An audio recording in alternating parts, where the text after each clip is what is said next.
Assalamualaikum warahmatullahi wabarakatuh. Selamat pagi, salam sejahtera untuk kita semua.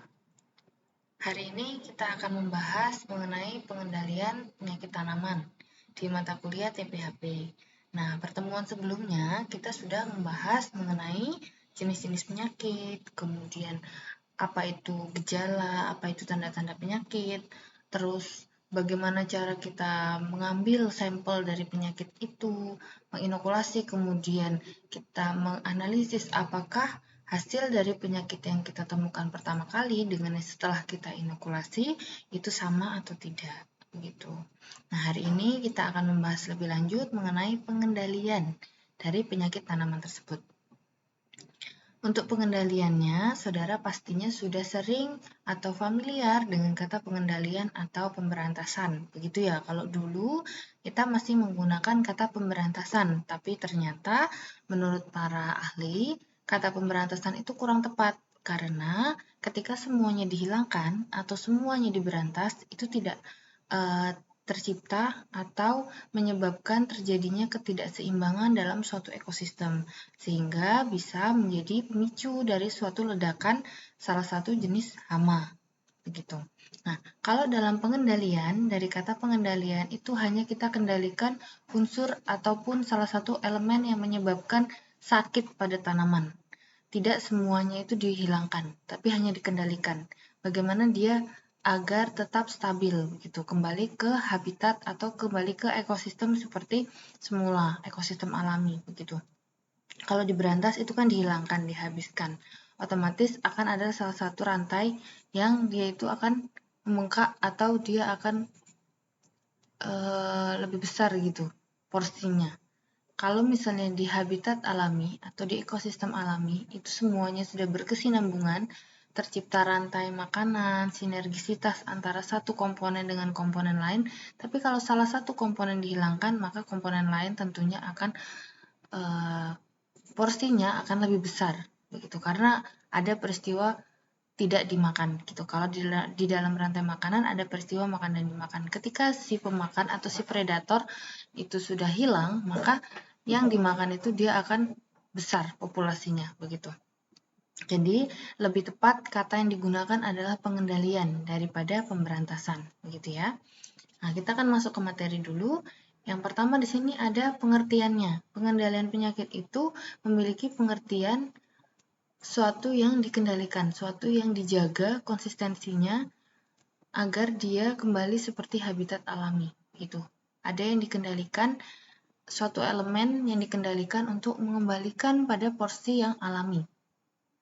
Tujuannya adalah yang pertama melindungi tanaman atau mengurangi tingkat kerusakan tanaman. Ada tanaman yang sakit, kita kendalikan. Yang kita kendalikan apa? Penyakitnya. Nah, kita kembali lagi ke segitiga penyakit. Segitiga penyakit itu ada elemen yang menyusunnya. Yang pertama lingkungan, kemudian OPT, dan tanaman inang. Kalau salah satu elemen itu hilang, berarti tidak akan terjadi penyakit tanaman. Nah, fungsi dari pengendalian penyakit adalah untuk mengurangi tingkat kerusakannya agar tidak terlalu merugikan si penanam atau si petani itu. Yang kedua, pengelolaan segitiga penyakit. Kembali tadi seperti yang sudah saya singgung di awal, untuk yang pertama, menekan populasi patogen serendah-rendahnya. Pengelolaan segitiga penyakit ini untuk menekan populasi patogen berarti meningkatkan kekuatan inang dan menjaga agar lingkungannya itu tidak sesuai dengan cara tumbuh bagi si patogen itu. Tujuan yang kedua adalah membuat tanaman tahan terhadap serangan patogen. Berarti inangnya atau tanaman yang kita tanam itu harus lebih kuat. Itu caranya seperti apa? Nah, itu dari perawatan tanamannya, kemudian dari nutrisinya kita cukupi gitu. Kalau di dalam manusia, di dalam tubuh manusia, ketika kita nutrisinya terpenuhi, vitaminnya terpenuhi, kemudian imunnya itu baik, maka penyakit itu nggak akan mudah menyerang kita. Sama seperti tanaman, kalau tanaman itu sehat, nutrisinya terpenuhi, maka dia nggak akan gampang terserang dari penyakit. Baik itu disebabkan oleh patogen jenis virus, jamur, dan lain sebagainya itu ya. Kemudian yang ketiga adalah mengusahakan lingkungan agar menguntungkan tanaman, tetapi tidak menguntungkan kehidupan patogen. Misalnya kita menempatkan tanaman pada suhu yang cukup panas gitu. Misalnya dikenakan sinar matahari 80%. Kalau tanaman jenis tanaman C4 itu membutuhkan sinar matahari atau intensitas cahaya yang lebih banyak dibanding tanaman C3. Nah, kalau kita menempatkan tanaman pada kondisi cahaya yang lebih banyak, maka patogen itu tidak akan suka gitu. Atau kita menempatkan mulsa pada bagian bawah tanaman gitu. Pernah saudara melihat di budidaya tanaman cabai itu ada petani yang menerapkan mulsa MPHP, mulsa hitam perak gitu. Fungsinya untuk apa? Kenapa yang perak itu di bagian atas gitu dan hitam itu di bagian bawah? Kalau saudara teliti lebih jauh, perak itu dia akan memantulkan sinar matahari, kemudian bagian bawah dari daun itu dia akan terkena dari pantulan sinar itu. Biasanya patogen baik itu serangga ataupun patogen itu dia berlindung di bagian bawah. Selain untuk menyerap unsur hara ataupun cairan dari bagian bawah daun, dia juga berlindung dari panasnya matahari. Nah, ketika diberi MPHP atau aplikasikan MPHP pada tanaman itu, otomatis kan sinar mataharinya akan mengenai bagian bawah daun dan patogen nggak akan suka di situ. Hama juga nggak akan suka gitu. Sementara untuk mulsa hitam yang diletakkan di bagian bawah dari perak atau di bagian permukaan tanah itu untuk menjaga agar patogen tanah itu nggak akan kuat tinggal dalam kondisi suhu yang panas karena warna hitam itu akan menyimpan suhu matahari gitu. Walaupun malam itu dia akan tetap panas ya kondisinya karena warna hitam itu akan lama dipanaskan dan akan lama juga melepaskan panas. Sementara akar tanaman itu dia suka dalam kondisi gelap gitu. Jadi menguntungkan tanaman tapi dia tidak menguntungkan si kehidupan patogennya. Itu salah satu contohnya. Kemudian tujuan utama yang ketiga dari pengendalian penyakit adalah cara pengendaliannya itu harus yang tepat. Kita tidak bisa menyamakan satu dengan yang lainnya atau tanaman satu dengan tanaman lainnya cara pengendalian. Cara pengendalian Cucurbita, cara pengendalian Solanacea itu akan berbeda. Pengendalian untuk patogen tanah, patogen daun itu akan berbeda juga gitu. Jenis dari patogennya misalnya fungi itu akan berbeda pengendalian dengan nematoda akar. Tentunya seperti itu. Jadi kita harus pastikan antara satu tanaman dan tanaman lain, kemudian penyebab patogennya itu juga harus kita pastikan. Apa sih yang menyebabkan tanaman ini menjadi sakit? Kita telusuri dulu caranya seperti yang kemarin diagnosa penyakit, kemudian setelah kita dapatkan, kita kendalikan. Nah, pengendalian ini juga tergantung pada cuaca, kemudian lahan pertaniannya seperti apa, keadaan maupun jenis tanamannya, cara bercocok tanam, dan nilai hasil tanaman. Kalau misalnya kita terlalu banyak menggunakan pestisida, kalau saat ini memang banyak petani yang menggunakan pestisida karena dirasa itu lebih praktis. Kemudian hasilnya itu bisa dievaluasi secara cepat karena sistemik dan kontak itu akan cepat sistemnya dibanding dengan pestisida alami, biopestisida. Nah, penggunaan pestisida yang berlebihan ini tidak akan masuk dalam kategori HACCP kalau misalnya kita berbicara mengenai kualitas hasil tanaman. Ini ada nilai hasil tanaman di sini. Kalau kandungan pestisida itu terlalu banyak, ada standar-standarnya ya tentunya. Berapa sih kandungan pestisida dalam suatu makanan? Nah, itu kalau sudah melebihi ambang itu, maka dia tidak akan diterima di pasaran hasilnya itu. Tapi kalau untuk pasar lokal yang tidak menerapkan sistem HACCP ataupun yang lainnya, sistem GAP, itu masih bisa diterima. Tapi konsumennya atau pemakannya itu dia akan ikut memakan residu dari pestisida yang digunakan dalam pengendalian penyakit. Ini harus diperhitungkan juga gitu. Jadi untuk pengendalian penyakit ini tujuan pertamanya adalah melindungi tanaman atau mengurangi tingkat kerusakan. Yang kedua, kita mengelola segitiga penyakit dengan baik. Yang ketiga, kita harus tentukan cara pengendaliannya dengan memperhatikan jenis tanamannya, cuacanya, cara bercocok tanam, dan nilai hasil tanamannya. Itu jangan sampai melebihi ambang batas penggunaan pestisida, gitu ya. Selanjutnya, Maksud dan tujuan dari pengendalian apa? Maksudnya itu adalah untuk memperbaiki kuantitas dan kualitas hasil produksi tanaman yang kita usahakan. Jangan sampai kita nanam tapi kita rugi, gara-gara kita tidak melakukan pengendalian hama penyakit. Nah, dalam suatu usaha budidaya, pengendalian hama penyakit ini sangat penting. Kalau kita sudah jaga dari mulai fase vegetatif, mau masuk fase generatif itu sudah baik, kita jaga dengan baik, tapi ternyata di fase generatif dia terserang penyakit dan tidak kita kendalikan, maka bisa dikatakan bahwa usaha kita menjaga tanaman itu termasuk sia-sia gitu. Ketika kita mau menuai hasilnya nggak ada, karena memang sudah gagal panen, kurang dikendalikan, kurang kita jaga lagi di pengendalian hamanya. Makanya pengendalian ini dianggap penting pada tanaman. Dan tujuannya adalah mencegah kerugian secara ekonomis serta menaikkan nilai hasil produksi dari tanaman yang kita usahakan. Tentunya kalau kualitas atau hasil dari tanaman yang sudah kita rawat, ada penyakit kita kendalikan, kemudian kita beri vitamin atau hormon untuk menaikkan kualitas dari tanaman, itu akan menaikkan juga nilai ekonomis dari produk yang kita jual. Kalau misalnya tanamannya atau buah hasil dari yang kita tanam itu ada uletnya, kemudian ada kerusakan-kerusakan di bagian permukaan secara fisik, kayak gitu kan otomatis menurunkan nilai ekonomi. Itu nggak akan masuk pasar-pasar gitu. Jadi itu termasuk buah yang dibuang gitu. Itu kan akan merugikan kita secara ekonomi. Jadi kita jaga kualitas dari buahnya, kualitas dari hasil tanaman kita agar bernilai jual gitu. Itu maksud dan tujuan dari pengendalian. Selain untuk menjaga tanaman agar tetap sehat, hasil yang kita dapatkan itu juga tetap bisa bernilai ekonomis. Apa sih kerugian yang ditimbulkan akibat dari penyakit? Yang pertama, mengurangi kualitas hasil.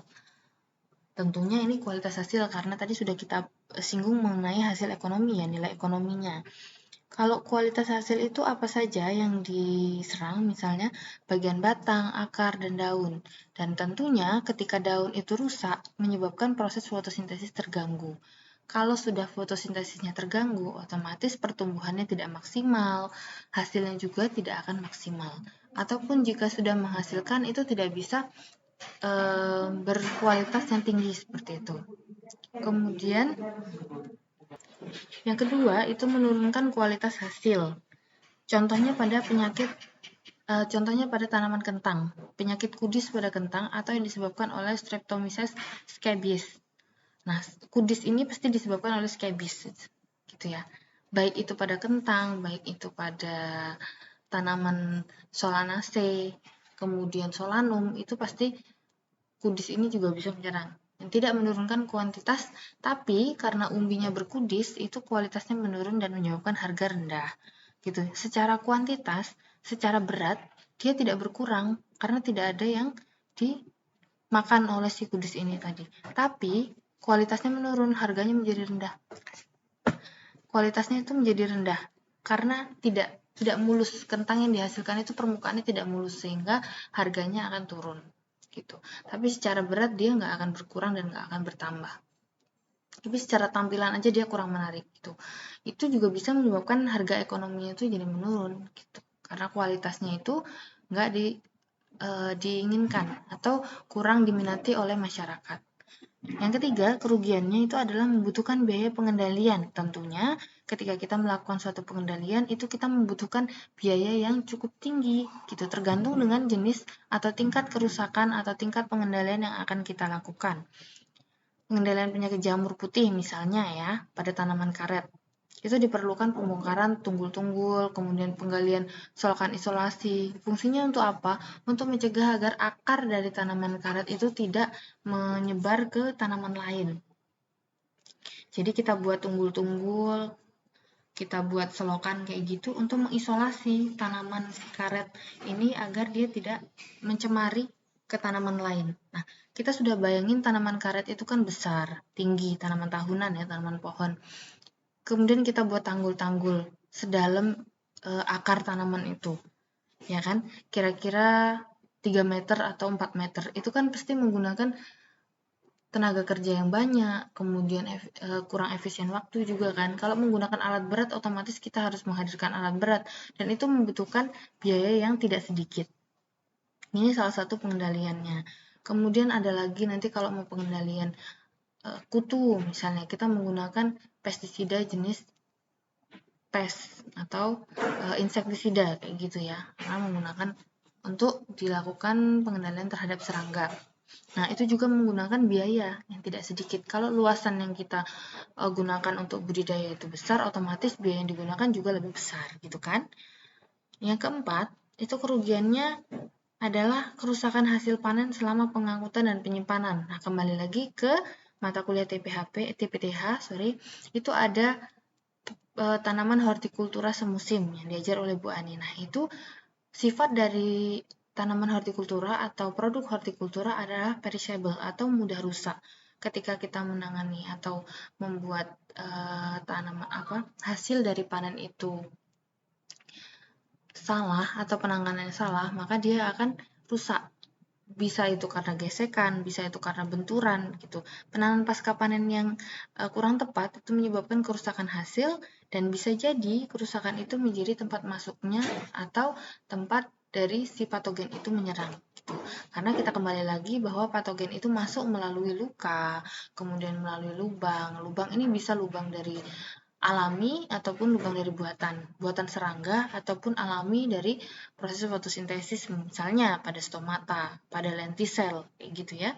Nah, penyakit pada buah atau biji atau juga pada hasil sayur-sayuran ini dapat timbul sejak di lapangan dan diteruskan ketika serangannya selama pengangkutan gitu. Jadi kalau di lapangan itu masih berupa telur mungkin ya, tapi setelah diangkut, setelah dipanen itu dia masih bisa berkembang karena ada makanannya di situ. Makanya kalau misalnya di pasar ketika kita lihat luarnya itu bagus, misalnya tanaman mangga, buah mangga gitu ya, itu luarnya bagus tapi ketika kita buka dalamnya itu ada uletnya. Nah, itu bisa jadi ketika buah masih muda itu disuntik oleh si lalat buah, disuntikan telur di bagian dalamnya. Jadi semakin besar buah mangga, semakin besar juga si hama itu di bagian dalam. Jadi kalau untuk kerugian akibat dari penyakit ketika pengangkutan hasil panen itu bisa jadi karena memang kita kurang tepat dalam penanganan pasca panennya sehingga menimbulkan rusak atau pelukaan di bagian permukaannya, kemudian itu bisa menyebabkan patogen itu masuk, atau juga ketika dalam proses budidaya itu sudah ada patogen yang di dalam. Jadi selama proses pengangkutan, pemanenan, itu dia sudah ikut berkembang di situ. Gitu. Nah, inilah kerugian-kerugian akibat penyakit yang disebabkan oleh patogen. Gitu. Selanjutnya ada prinsip pengendalian penyakit. Nah, prinsip ini yang harus diterapkan oleh semua pelaku pertanian kalau misalnya kita mau mengendalikan penyakit. Yang pertama ada eksklusi. Apa itu eksklusi? Eksklusi adalah mencegah masuknya patogen penyebab penyakit ke suatu wilayah areal pertanian atau pertanaman. Misalnya, kalau di dalam di negara itu ada badan karantina, kalau di bandara ya. Jadi ada tanaman-tanaman yang di stop di balai karantina gitu. Atau ada tanaman baru yang masuk atau tanaman yang diimpor kemudian dicek di balai karantina seperti itu. Itu tadi. Nah, kemudian ada proteksi. Proteksi itu adalah melindungi tanaman dari serangan patogen. Nah, proteksi ini bisa dilakukan sejak dari pembibitan. Kita menggunakan benih unggul, kemudian kita lakukan perlakuan benih, gitu ya. Itu proteksi bisa dilindungi tanaman dari mulai dia dini, sejak dini. Gitu. Kemudian eradikasi. Artinya adalah tindakan pemusnahan terhadap tanaman, OPT, atau benda lain yang menyebabkan tersebarnya penyakit tanaman. Gitu. Misalnya, ada satu tanaman atau satu inang rumput-rumputan yang menjadi tempat untuk berkembangnya si penyakit atau si patogen itu. Nah, itu harus kita kendalikan. Ini kata-kata pemusnahan ini juga sebenarnya kurang tepat karena ini sama dengan pemberantasan ya. Jadi kita lebih kepada pengendalian, tindakan pengendalian terhadap tanaman, OPT, dan benda lain yang menyebabkan tersebarnya penyakit tanaman. Jadi kalau misalnya kita di suatu lahan budidaya ada tanaman inang atau tanaman rumputan misalnya yang digunakan oleh si OPT untuk berkembang biak, maka itu harus kita kendalikan. Harus kita buang jauh-jauh agar tidak agar si OPT ini nggak punya tanaman inang lagi. Kita ganti dengan tanaman-tanaman yang memang tidak disukai oleh OPT, atau tanaman-tanaman yang punya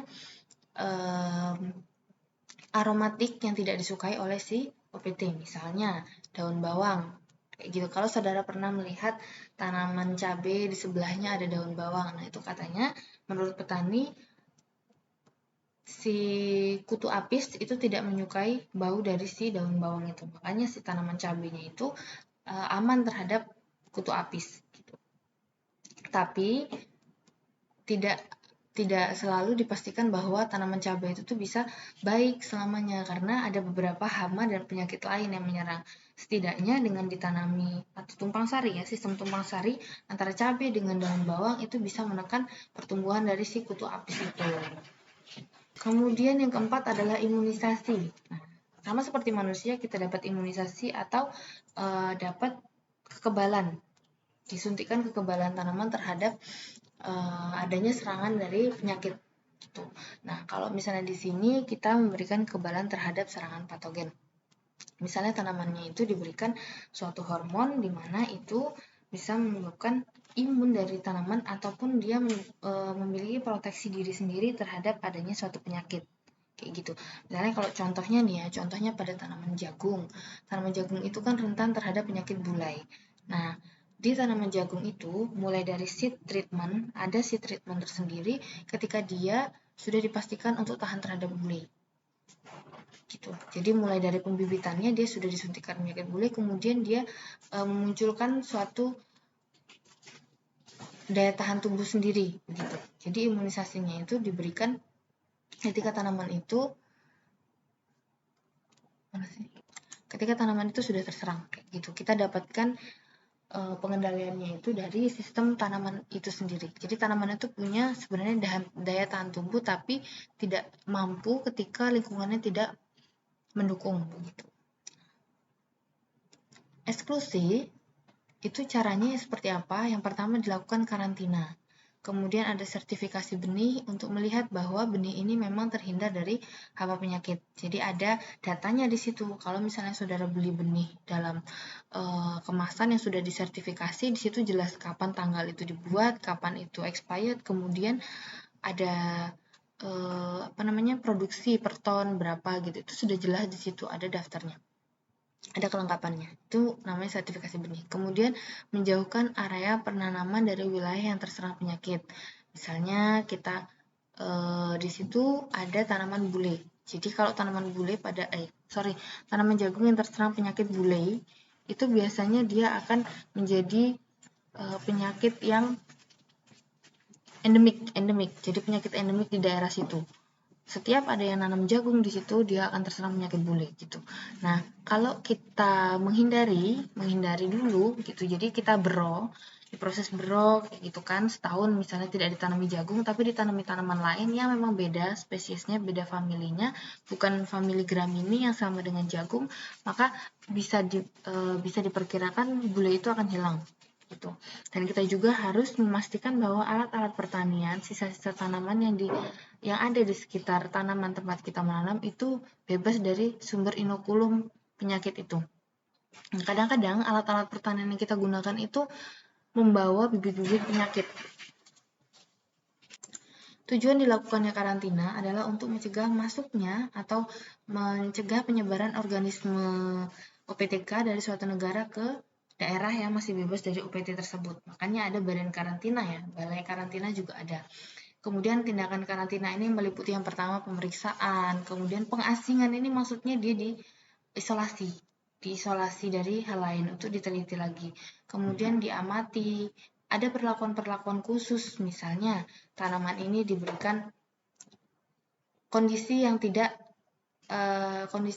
disukainya, misalnya dalam kondisi yang kurang pas bagi syarat tumbuh tanaman, apakah dia akan gampang sakit, apakah ada hama OPT yang terikut di tanaman itu, gitu. Nanti kalau misalnya kondisi tanamannya kurang sehat kan otomatis si patogen gampang banget tuh nyerang. Nah, itu biasanya diteliti dari situ. Kemudian ada penahanan, ketika tanaman itu sudah dipastikan mengandung atau membawa OPT, maka tanaman tersebut tidak boleh dibawa ke daerah lain. Jadi ada proses penahanan. Ada penolakan ketika memang tanaman itu memberikan dampak buruk bagi daerah yang masih mau dituju, yang masih bebas dari OPTK tersebut, maka ditolak, tanaman itu nggak boleh masuk, kemudian dimusnahkan. Dimusnahkan itu dalam artian bisa dibakar ataupun keringkan kayak gitu. Dimusnahkan pokoknya tidak boleh menyebar ke daerah-daerah yang masih aman dari OPT. Kalau misalnya memang tanaman yang dibawa itu tidak mengandung OPT, maka boleh bebas atau boleh dibawa. Itu adalah tugas dari badan karantina atau balai karantina. Untuk proteksi tanaman, proteksi ini adalah perlakuan sebelum terserang atau untuk melindungi, mencegah gitu ya, dilakukan dengan cara yang pertama kultur teknis. Kultur teknis ini dengan cara sanitasi, kemudian pemakaian tanah yang sehat, rotasi tanaman, tumpang sari. Tadi sudah disinggung sebentar mengenai tumpang sari cabai dengan daun bawang. Kemudian ada pemangkasan dan penjarangan. Ini fungsinya untuk apa? Agar suhu ataupun iklim di sekitar tanaman itu menjadi lebih sehat, tidak terlalu lembab begitu. Dan menanam kultivar tanaman yang tahan terhadap penyakit. Biasanya ini sudah ada di sertifikasi benih atau benih-benih yang memang sudah bersertifikat. Dia akan tahan terhadap beberapa jenis penyakit. Kemudian proteksi yang kedua dilakukan secara fisik. Misalnya ini pembakaran, kayak kalau saudara pernah ngelihat panen padi, kemudian si jeraminya itu dibakar ini fungsinya untuk apa? Kalau menurut pelaku pertanian sendiri, yang pertama untuk memberikan bahan organik kepada si tanah, yang kedua itu untuk menghilangkan kalau misalnya di bagian si batang-batang padi atau jerami padi itu tuh masih mengandung atau terbawa OPT, itu dia akan mati bersama dengan pembakaran gitu. Kalau kimia sudah pasti menggunakan pestisida, baik itu alami maupun buatan, atau biopestisida maupun pestisida kimia. Yang terakhir adalah biologi atau pengendalian hayati. Untuk pengendalian hayati sendiri ini akan ada pembahasan khusus karena memang saat ini sudah banyak digalakkan untuk proteksi tanaman menggunakan agensia hayati karena kita meneruskan atau kita sedang dalam pertanian berkelanjutan atau sustainable agriculture gitu. Para penggiat pertanian itu sudah mulai memikirkan bagaimana residu-residu yang tertinggal ketika kita menggunakan pestisida kimia tentunya gitu. Nah, kalau sudah makin banyak yang tertinggal di tanaman atau tertinggal di tanah, itu termakan oleh kita, terkonsumsi oleh manusia, maka residunya kan tertinggal di dalam tubuh kita. Nah, itu perlu dipikirkan. Makanya banyak penyakit yang muncul itu karena bisa jadi itu disebabkan oleh residu pestisida yang kita makan. Makanya saat ini pengendalian atau proteksi secara biologi hayati itu sangat digalakkan. Yang pertama adalah dengan kolonisasi atau agen pengendali diaplikasikan pada sistem perakaran tanaman atau rhizosfer. Jadi kolonisasi ini kita mengambil bakteri misalnya ya, Trichoderma. Trichoderma itu adalah salah satu jenis jamur yang memang diterapkan di rhizosfer atau sekitar akar rhizos. Di sini adalah akar. Nah, per ini adalah sekitar akar. Artinya ya, jadi tanaman jamur Trichoderma ini diaplikasikan pada tanah untuk menghindari atau untuk mengendalikan penyakit atau nematoda akar. Gitu, jamur-jamur akar. Karena dia sifatnya sifatnya predator kayak gitu, memakan atau mengkompetisi dari si jamur lain yang menyebabkan hama itu, menyebabkan penyakit tanaman. Yang kedua, ada kompetisi terjadi antara dua atau lebih mikroorganisme yang berada pada ruangan atau tempat yang sama dengan memperebutkan sumber nutrisi. Ada jamur yang memang kita kendalikan menggunakan jamur juga, misalnya tadi kayak Trichoderma. Jadi dia mengkompetisi kuat-kuatan nih, mana yang kuat dia yang menang gitu.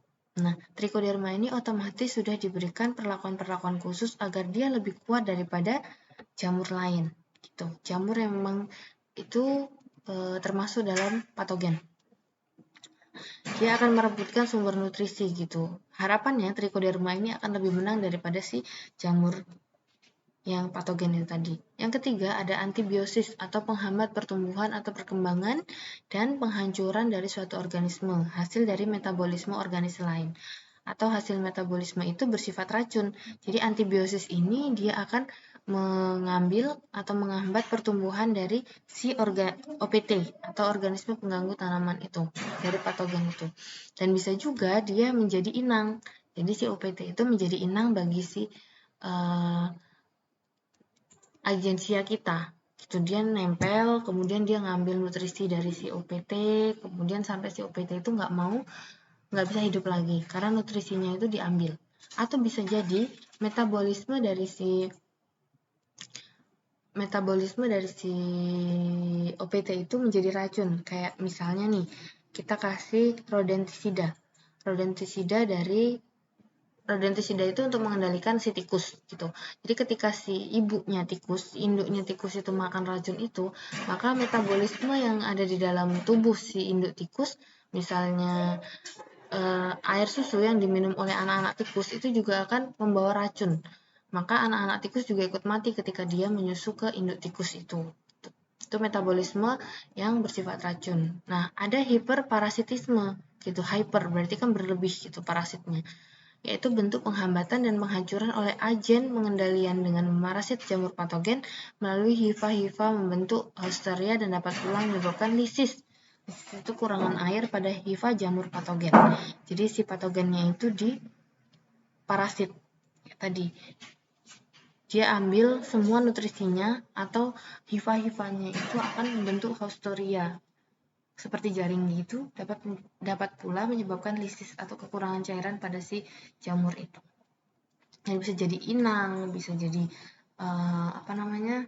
metabolismenya bersifat racun, kemudian ada kompetisi, ada kolonisasi, kayak gitu. Ini adalah proteksi yang sekarang sedang dikembangbiakan, yaitu menggunakan agensia hayati.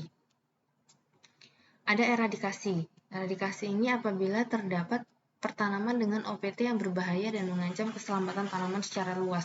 Ini kalau kita menanam tanaman dalam luasan yang cukup besar ya. Gitu. Nah, perlu dilakukan oleh semua penanam karena nggak semuanya itu kan milik lahannya satu, gitu. Pemilik lahannya satu, maka kita harus kompak untuk melakukan eradikasi. Jadi perlu dilakukan oleh semua penanam, semua petani. Sebab kalau tidak dilakukan eradikasi, maka usahanya akan sia-sia. Satu yang melakukan eradikasi, lainnya enggak, itu juga akan sia-sia. Nah, penyakit-penyakit yang baru masuk itu ke suatu daerah, itu sedapat mungkin dihilangkan sebelum meluas. Misalnya tadi di balai karantina. Kalau kecolongan di balai karantina atau badan karantina, itu bisa meluas ke daerah-daerah lain. Itu penyakitnya. Sama kayak kemarin kita virus pandemi ini kita merasakan banget bahwa perubahannya itu sangat besar. Virus yang dibawa oleh orang yang dari bandara kemudian kembali ke daerah, itu dia akan membawa virus kemudian menyebarkan. Nah, itu adalah salah satu contoh dari kurangnya kesigapan kita di bandara. Baik itu badan karantina, kalau di tanaman itu ada badan karantina, kemudian kalau di manusia itu sebenarnya juga ada. Tapi itu kurangnya sigap kita, kurang terlihat karena virus kan sifatnya kecil ya, nggak bisa terdeteksi langsung gitu. Jadi perlu waktu untuk mekanisme penyebaran, kemudian mekanisme adaptasi juga kayak gitu kan. Nah, itu jangan sampai penyakit-penyakit yang dari suatu daerah itu tersebar ke daerah lain karena adanya kecolongan dari si badan karantina itu tadi.